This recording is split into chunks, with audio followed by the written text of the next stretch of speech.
Before anything else, let me place you, in case this is one of the quieter corners of Pink Floyd you have never visited. Grantchester Meadows is a song from Ummagumma, the strange double album the band released in 1969, half live recordings, and half a studio experiment in which each member was given his own stretch of tape to fill alone, with no help from the others. Grantchester Meadows is Roger Waters' solo contribution, just his voice and an acoustic guitar, no band, no Gilmore, no Wright, no Mason. And over it, the recorded sound of birdsong, a skylark, and famously a bee that buzzes from one stereo channel to the other and is swatted dead at the very end. Grantchester is a real place. Water meadows along the River Cam, just outside Cambridge. The city all of them came from, the green English landscape of their own youth. On the surface, it is the gentlest, most pastoral thing Pink Floyd ever recorded. A folk idyll, almost a nursery song. And I want to argue that underneath that gentleness, it is one of the most quietly philosophical things Waters ever wrote. A meditation on memory, on exile, and on death sitting hidden in the middle of paradise. So let us go into the meadow, and then let us find the thing in the grass that is waiting there. Begin with the obvious surface, because the surface is the disguise. The song paints a place of perfect peace. The river, the long grass, the birds, the warm afternoon, a world entirely without threat. Waters sings it with a tenderness he almost never allowed himself again. No irony, no venom, none of the rage that would come to define him. It sounds like happiness. But ask the question that turns the whole song inside out, the question that any honest look at memory has to ask. Why is he singing this at all? You do not write a song about the meadow while you are lying in the meadow. You write it afterward, from somewhere else, from a city, a studio, a life that has carried you away from the green afternoon. The very existence of the song is proof of distance. The tenderness is the tenderness of someone who is no longer there and knows he cannot go back. This is not a song from inside paradise.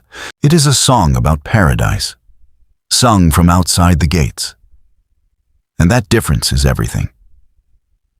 This is what I would call the existentialism of nostalgia.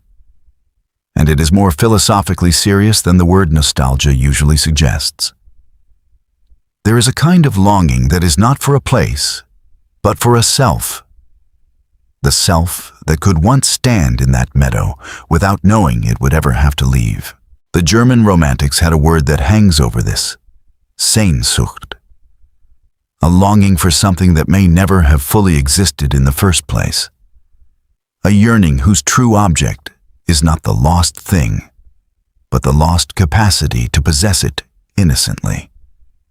Waters in Grantchester Meadows is not really longing for a field near Cambridge. He is longing for the condition of not yet knowing what he now knows. The meadow is real, but what he cannot return to is not the geography. It is the innocence of being in it without the awareness of loss. And here we touch something Kierkegaard understood about innocence. That innocence does not know it is innocent, and the moment it becomes aware of itself, it is already gone. To sing the meadow is already to have left it. The song is the sound of a man who has eaten from the tree. Looking back at the garden, he can describe perfectly and never re-enter. And then there is the bee. Listen to what happens at the end, because it is the most important compositional decision in the whole piece, and almost everyone treats it as a charming sound effect. Throughout the song, the recorded nature is benign, the birds, the breeze, the soft animal life of an English summer. And then a bee buzzing, moving across the stereo field from one ear to the other. And at the close, the unmistakable sound of it being swatted, killed, silenced. Into this image of perfect peace Death enters. Not violent death, not tragedy, just the small, ordinary, almost comic extinction of an insect. But that is exactly why it matters. Waters has built a paradise, and then, with one gesture, let mortality walk into it. This is the worm in the garden, the skull in the pastoral painting, the thing the old masters called memento mori. Remember that you will die. Hidden inside a scene of beauty. The Renaissance painters used to tuck a skull into the corner of a sunlit portrait for precisely this reason. To say that death is not the opposite of the beautiful afternoon, but a permanent guest within it. Waters does the same thing with a single buzzing insect and a single swat. The meadow was never safe. Paradise always had the bee in it. This is where the song stops being a pretty folk tune and starts being a piece of philosophy. Because what it stages, in under 8 minutes, is the basic existential situation itself. We live inside scenes of beauty and meaning that we experience, while we are in them, as permanent as simply the way things are. And the whole of serious philosophy, since at least Schopenhauer, has been the slow, unwelcome discovery that they are not permanent, that finitude is woven into every afternoon, that the bee is always already in the grass. Schopenhauer saw existence as a brief, illuminated interval, surrounded on both sides by the dark. And he thought that the beautiful was precisely the thing that, for a moment, lets us forget the surrounding dark while secretly reminding us of it. That is Grantchester Meadows exactly. Its beauty is real, and its beauty is also the membrane stretched over the awareness of death, thin enough that a single bee can puncture it. The song does not lecture you about mortality. It lets you feel the warmth of the afternoon, and then, gently, lets you hear mortality arrive, so that the two become inseparable. Which is the truth Schopenhauer spent 1,000 pages trying to state. There is something else here, quieter, that connects the song to the deeper story of the band. And it is worth saying because it is part of why this particular meadow haunts. But first, a word about where this song sits in the arc of Pink Floyd, because the series this essay belongs to reads each track through the band's stylistic phases, and Grantchester Meadows is a fascinating case of a song that almost refuses to belong to any of them. It comes from 1969, which by the usual map is the band's proto-progressive phase. The years of searching after the psychedelia of the Barrett era had faded, and before the full progressive maturity of metal and the conceptual masterpieces that followed. And yet the song points in neither of those directions. It is not psychedelic. There is no surreal dissolution of the self, no studio trickery bending reality, and it is not progressive in the formal sense. No long instrumental architecture, no suite, no virtuosity. It is, of all things, a folk song, a step sideways and backward into the oldest English tradition of voice and guitar and landscape. This is what makes it revealing. In the middle of a phase defined by searching, by reaching forward into the unknown, Waters reaches backward, to folk, to Cambridge, to the pastoral, the proto-progressive years where the band trying on every possible future. And Grantchester Meadows is the moment one member tried on the past instead, and discovered that the past, sung from a distance, is its own kind of frontier. The song belongs to the searching phase, not because it sounds like the others, but because it is one more experiment, one more answer to the question the whole phase was asking. What else could this band be? The answer here was, surprisingly, a folk elegist, and it would not be the last time Waters chose the elegy over the experiment. Now, to the thing that connects the song to the deeper story of the band, because it is part of why this particular meadow haunts. Cambridge was not just any landscape. It was the place all of them came from. And above all, it was the world of Syd Barrett, the lost founder, the genius whose breakdown was the price of everything Pink Floyd became. By 1969, when this song was recorded, Barrett was already gone from the band, already slipping into the long silence that would define the rest of his life.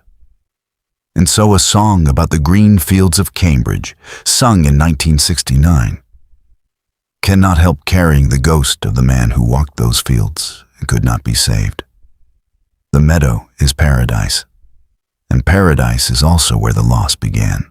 Waters does not name Barrett, and the song is not officially about him, but the structure of feeling is identical. A beautiful place you can return to only in memory. A person you can reach only in song. The green afternoon that already contains the fact that it is over. The whole of Pink Floyd, in a sense, is the long echo of a loss that happened in a place like this one. And Grantchester Meadows is that loss disguised as peace. I want to add one more layer because it bears on why the song sounds the way it sounds. And it connects this quiet experiment to everything we know about the band. This is Waters alone. No Gilmore, no Wright, no Mason. Ummagumma was built precisely to isolate each man, to hear what each one was without the others. And Grantchester Meadows is what Waters is by himself in 1969. A tender, literary, melancholy folk song built on a single image and a single idea. It is beautiful. And it is also, if you listen with the rest of his career in mind, an early glimpse of the man he would eventually become when the others were gone for good. The writer of words and concepts, working without the friction of the band around him. Here, in 1969, that solitude produces tenderness, because the young Waters still had softness in him. Decades later, the same solitude, the same absence of the other three, would produce the arid, hectoring records of his later solo work. Grantchester Meadows is the seed of the solo Waters, caught at the one moment when being alone still made him gentle rather than severe. It is the philosophy of the song made into a fact of its recording, a man alone with a memory, which is what he would become. So when you go back to this small, soft, overlooked song, listen to it as what it actually is. Not a pleasant interlude on a difficult album, but one of the most concentrated existential statements Pink Floyd ever made. It takes the oldest human experience, the green afternoon we did not know we would lose, and it does not console us about it. It does the harder, truer thing. It lets us feel the warmth fully, and then it lets the bee in. And it does not pretend the bee was not always there. Heidegger said that to exist authentically is to live with the constant awareness of one's own finitude, to let the fact of death inform every moment rather than hiding from it in distraction. Most pastoral songs are exactly that hiding, that distraction, a retreat into a beauty that pretends death is elsewhere. Grantchester Meadows is the rare pastoral that refuses the lie, that builds the beautiful afternoon and then quietly insists that the afternoon and the ending are the same afternoon.